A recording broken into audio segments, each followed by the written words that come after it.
Oi, meu povo, boa tarde. Estava conversando com um amigo meu, Pablo, no inbox, a respeito de diversas questões relacionadas às ações de alimentos, né? E queria conversar com vocês um pouquinho, a depender. Pode ser que exista alguém aqui que esteja com algum problema relacionado à ação de alimentos. E assim, eu passo o dia todo analisando ações de alimentos. E se eu pudesse contribuir para o conhecimento de qualquer pessoa agora que estivesse precisando, já seria assim, eu já ficaria feliz. Então, como a gente, na minha perspectiva, como alguém deve instruir a ação de alimentos, né? E quais os documentos que devem encarregar essas petições? O que é que deve ser requerido? O que é que deve ser juntado com a inicial? Para que sejam alargadas as possibilidades de ganho, de efetividade, de justiça nessas ações. A gente, em primeiro lugar, a gente deve pensar assim. A gente sabe que a gente vive numa sociedade essencialmente machista, né? Nas quais, nos divórcios, grande parte é a mulher que assume, né, a guarda das crianças. Quando haja guarda compartilhada, não seja unilateral, a gente sabe que as mulheres ficam residindo com as crianças, né, e grande parte do tempo essas crianças ficam com as mães, que assumem a responsabilidade não só de cuidar dessas crianças, mas de alimentá-las, de mantê-las, de subsisti-las. E aí a gente vê a possibilidade de proposição de ação de alimentos quando o pai descumpre esse dever tão simples, né, de contribuir para a subsistência da criança. As mães são obrigadas a ir ao judiciário para pleitear algo tão essencial. O primeiro aspecto é que a gente deve ter em mente que a gente vive numa sociedade machista e dentro do judiciário essa condição não vai ser diferente. A gente vivencia no nosso dia a dia o machismo institucional, né? A gente sabe que no judiciário não é diferente, não. Muito embora alguns processos sejam julgados por mulheres, muito embora alguns membros do Ministério Público sejam mulheres, né, que vão proferir os pareceres, que vão proferir as decisões, mas na nossa sociedade machista. Então, é preciso que nós vistamos mais uma vez a nossa armadura, né, falando assim sobre a perspectiva das mães, mas a gente sabe que muitas vezes, em algumas situações, os pais que vão pleitear esses direitos, né, mas falando assim, na grande parte, o que acontece é que são mães que estão representando essas crianças. E aí a gente tem que vestir a nossa armadura e nos cercar de todas as possibilidades do que pode dar certo, do que pode não dar certo. E assim, sempre ter em mente o lado negativo, porque o que a gente já está acostumado com o lado negativo, né? A gente tem que lutar contra essa instituição, a gente tem que lutar contra o machismo na sociedade, e a gente sabe que não vai ser fácil. Já tem em mente, assim, não vai ser fácil. Não vai ser algo que vai ser tranquilo de conseguir, né? Existiria, assim, uma suposição de que seria fácil, né? Não é. Muitas vezes você consegue uma decisão interlocutória deferindo alimentos provisórios que não são justos, né? E normalmente é o que acontece mesmo. A carga da criança, da filiação, fica nas costas da genitora, grande parte das vezes, né? A gente está falando assim de um modo geral, sem querer ofender efetivamente ninguém. Mas então, qual é o trâmite, né, da ação de alimentos? A gente sabe que existe uma lei, cujo rito é especial, mas que quando há acumulação com outros pedidos, a gente ordinariza. Sem me apegar muito o que está previsto na legislação, mas o que acontece na prática. Vamos ver o que acontece na prática. Na prática, a gente tem a petição inicial, né, que é o pontapé inicial no processo, e a gente vai falar sobre os documentos que devem ser adunados à petição inicial, preponderantemente. Depois a gente provavelmente vai ter uma audiência de conciliação, que no atual contexto está sendo realizada de forma telepresencial, né, por meio do aplicativo aqui no Tribunal de Justiça Lifesize. Aí a gente tem logo depois a contestação. Há uma recomendação para que não se cite o réu e se encaminhe para ele a petição inicial, porque senão vai dificultar a realização ali de conciliação.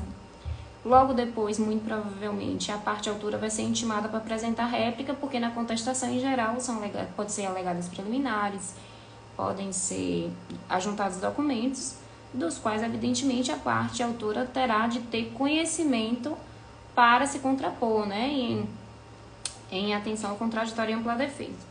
Serão fixados os pontos controvertidos, né, será sondeado o feito, enfrentadas as questões preliminares ali, e logo depois, idealmente, vai ser designada a audiência de instrução e julgamento. Na audiência de instrução e julgamento, as partes poderão produzir as provas, principalmente as testemunhais. Se for requerida perícia biopsicossocial, mas aí será uma situação assim extra de alimentos, né? Porque normalmente para ação de alimentos não será necessária a realização de perícia, mas se houver, será antes da audiência de instrução. E logo depois a gente vai ter a sentença, a famigerada sentença. Mas vamos lá, o que a gente pode alegar para poder viabilizar uma justiça na fixação desses alimentos, nem que sejam os alimentos provisórios? De imediato, o juiz vai fixar os alimentos provisórios. Os alimentos provisórios fixados pelo magistrado, gente, ele vai levar em consideração aquilo que foi dito na inicial. E ainda que não sejam pleiteados os alimentos provisórios na inicial, o magistrado ex officio, ou seja, sem nenhum pedido, ele já pode imediatamente fixar, inclusive é recomendável que o faça. Então, na petição inicial, serão juntados os documentos ordinários de identificação, claro, certidão de nascimento, RG, comprovando o parentesco, né? Na ação de alimentos gravídicos não há essa necessidade de documentar por óbvio, né? O bebê está dentro da barriga da mamãe, e aí serão analisados os documentos que forem juntados, presumir-se né, a paternidade, e poderá ser realizado o exame de DNA se porventura o alecrim dourado não reconhecer a paternidade. A gente tem os comprovantes de residência, a gente sabe que agora a legislação processual civil determina a informação de e-mail, idealmente o WhatsApp, porque por meio do WhatsApp, inclusive, a gente está fazendo as comunicações processuais pelo WhatsApp, né? E aí a gente ganha celeridade e efetividade com as comunicações pelo WhatsApp. Agora, além dos documentos ordinários, que são aqueles que todo mundo já sabe, já conhece, o que idealmente deveria vir consignado nas petições iniciais de alimentos? O que facilitaria a vida do julgador seria se a parte trouxesse a juízo uma tabelinha simples, contendo todas as despesas do menor, por exemplo, quanto é que se gasta de lazer, quanto é que se gasta de educação, de vestimenta, sapato, vai entrar roupa, vai entrar aí acessórios, a gente vai consignar quanto é que ele gasta de saúde, com alimentação, mercado, lanches, frutas, verduras, transporte, esporte, né, ou qualquer outra atividade física, materiais de higiene, escola, material escolar, plano de saúde, gastos médicos peculiares. A gente tem que ter o cuidado também de indicar se a criança precisa de algum cuidado especial, né? Tem crianças que têm transtorno cognitivo, que estão dentro do espectro autista, que têm problemas congênitos. Então, todas essas questões devem ser relevadas, porque uma criança que precisa, que demande cuidados especiais, obviamente, ela vai precisar de maiores gastos, né? Então, esses documentos devem vir preferencialmente acompanhados de relatório médico, né? Com CID. A gente deve consignar também a questão da medicação, suplementação, despesas com televisão, internet, água, luz e até mesmo as despesas com aluguel, que vão ser rateadas com a mãe. Agora, uma coisa que eu, particularmente, sinto muita falta, né, nas ações de alimentos, é uma tabelinha constando quais os valores que seriam gastos em condições ideais para aquela criança. Por exemplo, hoje ela tem um gasto X, mas amanhã ou depois ela poderia ter uma vida melhor se esses alimentos fossem pagos de forma adequada, de forma efetivamente proporcional para a criança. Então, a gente, assim, ela estuda na escola hoje X, mas se os alimentos fossem pagos de forma adequada, né, entre os genitores, essa criança poderia usufruir de uma vida muito melhor.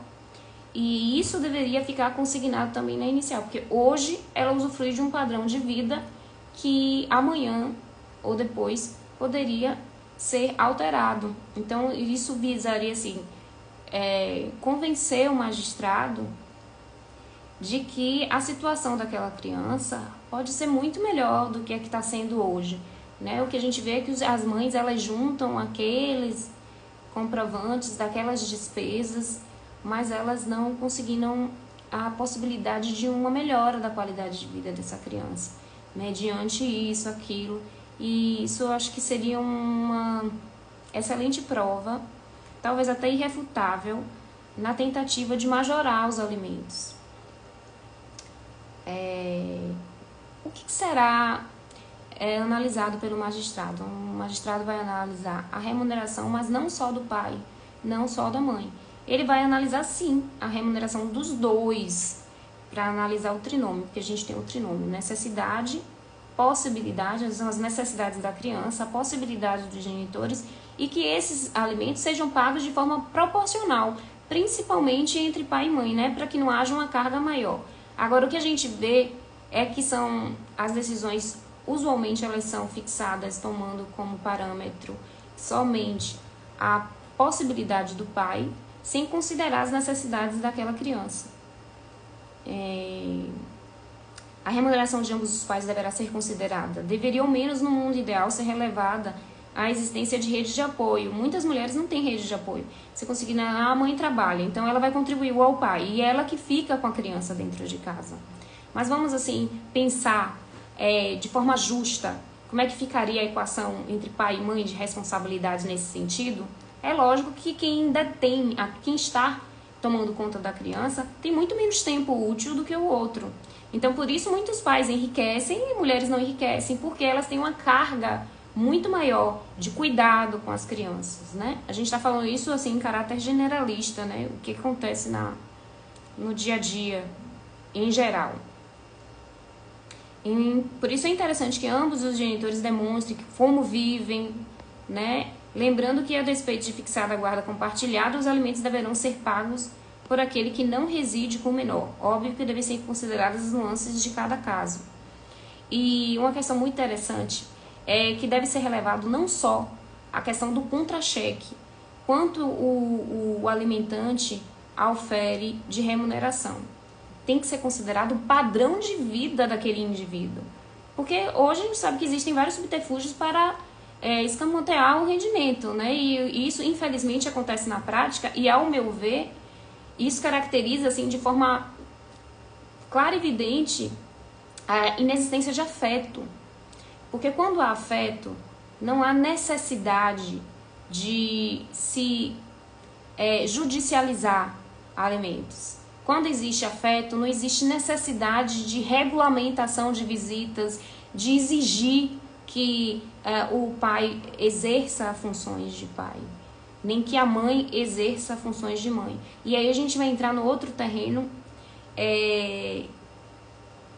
do direito de convivência, né? A gente sabe que hoje existe uma jurisprudência e uma doutrina consolidada, patriarcal, machista, no sentido de que o homem, o genitor em geral, né, pode fazer o que ele quiser, da forma como ele quiser, inclusive não prestar alimentos de forma adequada. Ele pode não exercer o seu direito de convivência da forma adequada. Ele pode causar indiretamente ou diretamente, até muitas vezes, prejuízos emocionais a essa criança e ainda assim ser assegurado o direito de convivência. E aí a gente precisa analisar caso a caso se esse direito de convivência ele estaria sendo benéfico ou maléfico à criança, principalmente em questão de formação de personalidade, né? A gente vê que embora o pai faça misérias, verdade é essa, o judiciário ainda lhe defere o direito de convivência com a criança. É preciso verificar a questão do afeto, né? Será que é justo você impor o direito de convivência a genitores ou genitoras que não têm afetividade pelos próprios filhos? Porque essa questão dos alimentos, elas passam, obviamente, pela afetividade. Será que seria pertinente exigir o pagamento de alimentos a um genitor, uma genitora que tenha realmente afeto pela criança? Seria algo espontâneo, ao meu ver, e isso só existe graças ao machismo institucional que nos permeia e que nós não fiquemos ignorantes em relação a isso, que tenhamos atenção em relação ao machismo institucional que permeia o judiciário e que direciona as decisões. Então a mulher tem que vestir uma armadura fora e dentro do judiciário. Não existem benefícios, não existem facilidades, serão muitas dificuldades, tanto fora quanto dentro do judiciário, para que nós consigamos obter um provimento jurisdicional que seja efetivamente voltado para o bem-estar das crianças. Por isso que eu questiono muito esses percentuais que são fixados para a remuneração, porque muitas vezes eles são desproporcionais às necessidades das crianças, visualizando somente as possibilidades do genitor. São fixados em 10, 20, 30%, quando na verdade a gente vê na prática que as mães arcam com muito mais do que 10, 20 ou 30% de sua remuneração. Eu ainda questiono qual a mãe e qual o genitor de verdade, né? A gente tá falando daquele pai e daquela mãe de verdade, que gasta tão somente 10 ou 30% ou 20% da sua remuneração em prol dos filhos. Isso é muito difícil de conceber. Na realidade, a única justificativa para essa nossa jurisprudência, né? Porque muita gente fala assim, mas não existe um percentual fixado na legislação, isso vai ser analisado de forma casuística. Mentira, né? A gente sabe que existe uma jurisprudência, sim, que fixa alimentos entre 10%, 30%, 40% quando existem duas crianças e acabou.